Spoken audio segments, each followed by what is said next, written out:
dafa mel ni ci recherche action rek la ñu nekk. tout à fait. muy médecins yi ak ñëpp. xam nga moom gisee na ni xaj na en Europe dañu jàpp ne xale bi su demul école mag mi du mën a liggéey mais Europe tam am na benn conception bu fa nekk nga teg ko ci analyse des faits sans pour autant nga tirer des conclusions hâtives. dafa mel ni Europe virus bi mag ñi lay rey. rey na xale.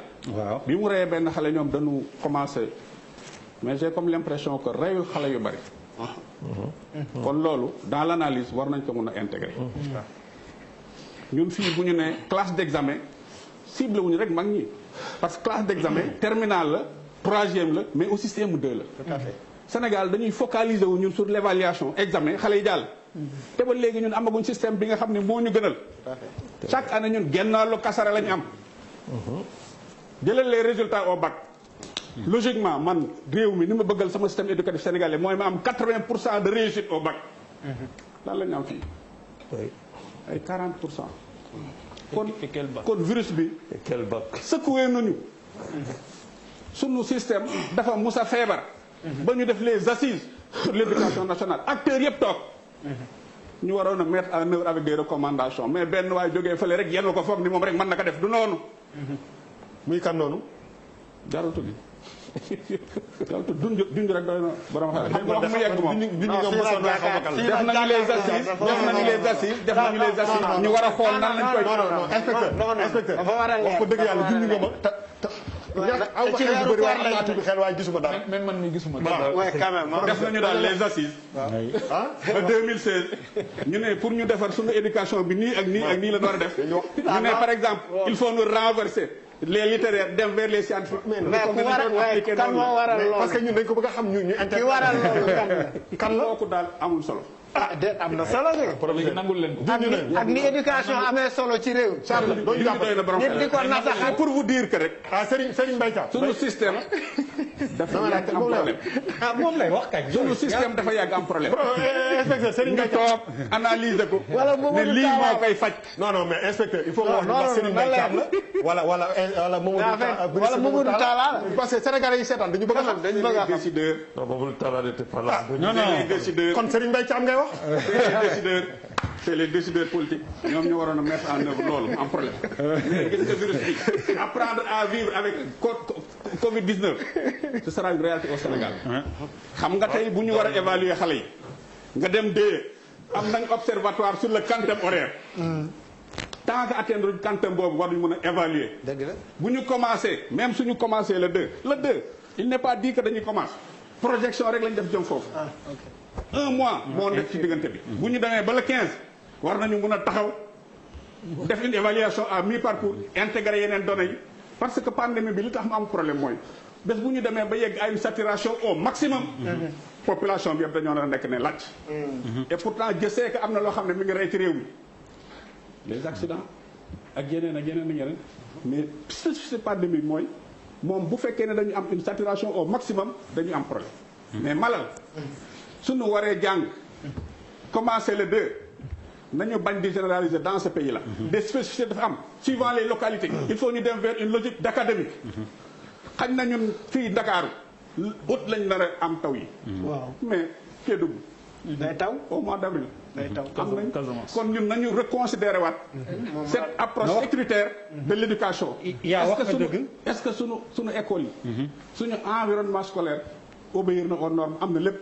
mais yaa wax nga ndax bu ñuy jàng man bëgg naa sax ñuy jàng ci taw parce que gabon dañuy jàng ci taw. mais nag day fekk ñu am fi ñu mën a nekk mën a seelu ci loolu. alors yaa foog ñu ñëwaat ci sànq junj nga ko infirmerie ak infirmier ndax am na ci école yi. am na solo lool te li nga junj it ni taw bi ANACIM hivernage bu précoce maanaam bu nar a teel a yegg si ba bu normal. ça veut dire donc que weer wi ñu dëgmal dina fekk yenn gox yi ci Sénégal taw wàcc fa dina compliqué lool Pape Djibril Fall. non en fait li ma bëgg a wax foofu mooy déjà même le 2 bi ñu avancé.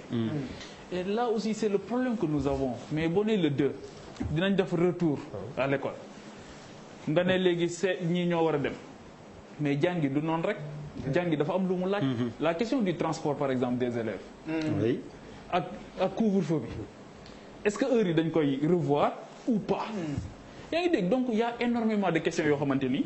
dafa mel ni sax finalement autorités yi dañuy sànni benn affaire di xaar réflexion yi. jóge ci plateau télé yi. jóge ci jàkkaarloo jóge ci waaw. non il faut pas dire ça. donc booy wax idée bu mel noonu da ngay dem dans les spécifications.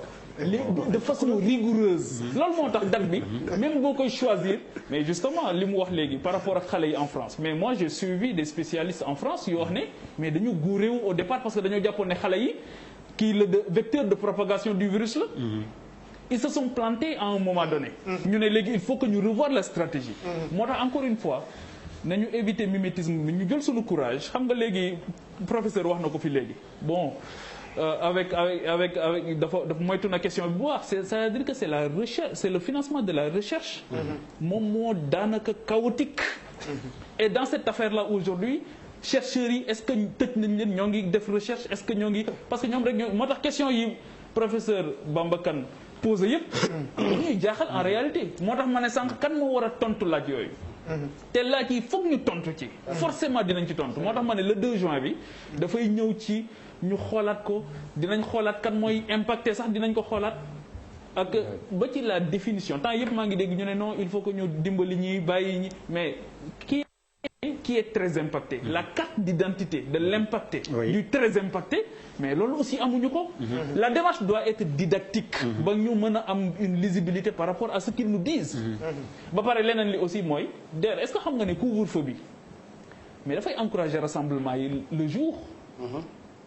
Comment? Le fait mais parce que nit ñi les gens sont obligés de se ruer vers les services yi nga xam dañ koy soxla mais par exemple beneen décision bi nga xamante ni jël nañ ko te loolu yàgg nañu wax ne il faut que ñu xool la distribution du pain ñun sax dalal nañ fii ki yor fédération boulanger yooyu on avait abordé la question boutique yi boo nee boutique yi bu leen jaayati am na ci boutique yoo xamante ni xëy na ba ñu commencé dugg ci chaîne de distribution yi réuniroon nañu li nga xamante ni moom mooy norme yi mais yow yaa encouragé nit ñi dem ci boulangerie yi man gisuma benn boulangerie boo xamante ni dinaa fa romb gis les mesures barrières yi nga xamante ni ñoo ngi koy wax fii mais les gens le respectent dinañ takk masque certes mais encore une fois bari boo xamante mais li gën a graaw sax mooy amoo sax foran les gens sont obligés de prendre tali bi fi nit ñi war a jaar wala piéton yi alors waaw man dama bëggoon benn phase rek tuuti rek par rapport ak. non jëlal lu bëri xam nga lu tax. c'est important non seulement c'est important mais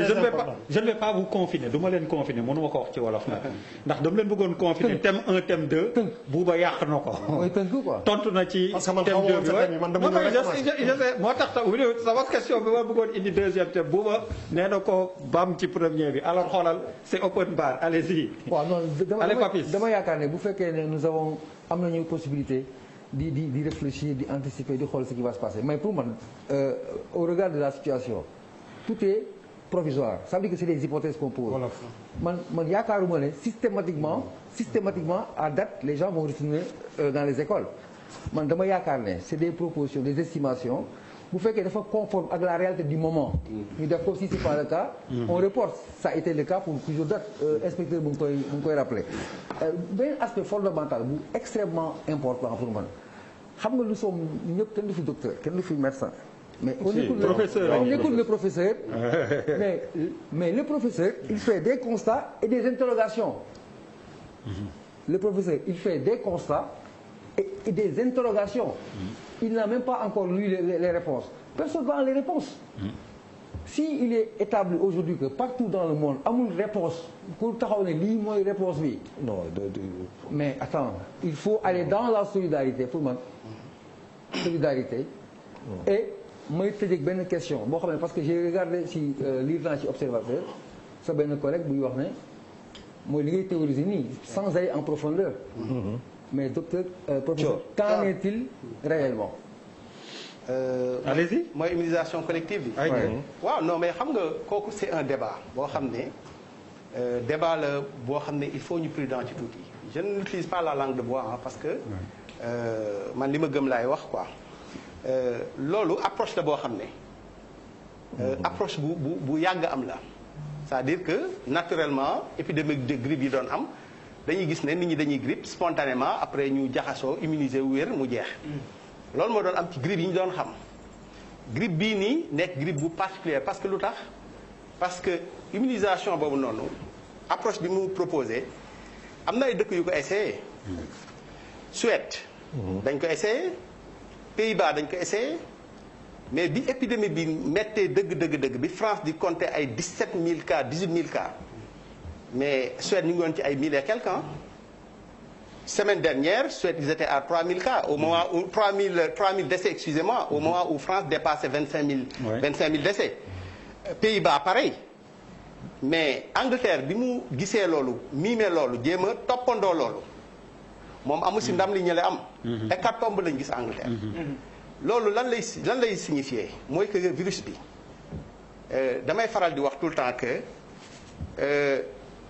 ñi ko gën a xam mooy ñi nangu ne xamuñu ko parce que loolu mënoo ko comprendre c'est-à-dire que mënoo comprendre que ni Suède Pays-Bas ñoom dañu bàyyi nit ñi jaxasoo immunisé wu am résultat yoo xam ne bon 3000 morts bëri na mais ça n'a rien à voir avec 30 000 morts donc loolu approche la boo xamante ne nii am na ñoo xam ne approche boobu la ñu am mais problème mu virus bi mooy immunisation bi déjà daf ñu wóorul sax ndax am immunisation bu yàgg la wala du yàgg ndax on a vu des gens yu feebar wér génn dem ba ci biir ñu feebaraat benn deuxièmement anticorps yi nga xamante ne nii moom la nit ki di am su amee virus bi ba pare wóoruñu ndax am ay anticorps neutralisants lañu parce que mën nañu nekk ay marqueurs c'est-à-dire que parce que feebar bu dugg ci yow système immunitaire bi dina n'importe comment moom dina jéem a xeex créer ay armes moom la ñu tuddee ay anticorps d'ailleurs loolu mooy principe bu ñàkk lan mooy ñàkk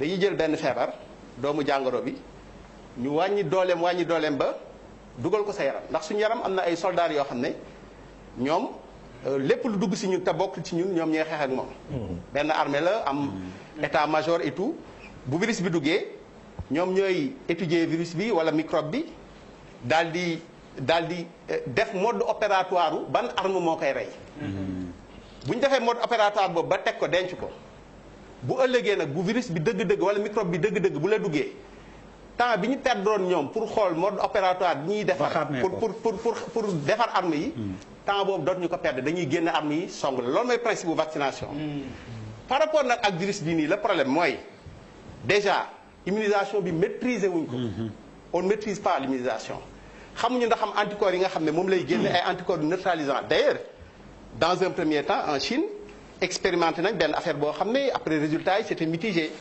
dañ doon jël nit ñi nga xam ne feebar nañ ba wér ñu jël seen plasma jël seen anticorps jox ko ñi nga xam ne dañ feebar les résultats n'étaient pas trop concluants donc ça c'est aller à l'aventure pour man noonu laa ko gisee c'est aller à l'aventure maintenant nag man dafa am benn jàngat bu ma ci am mooy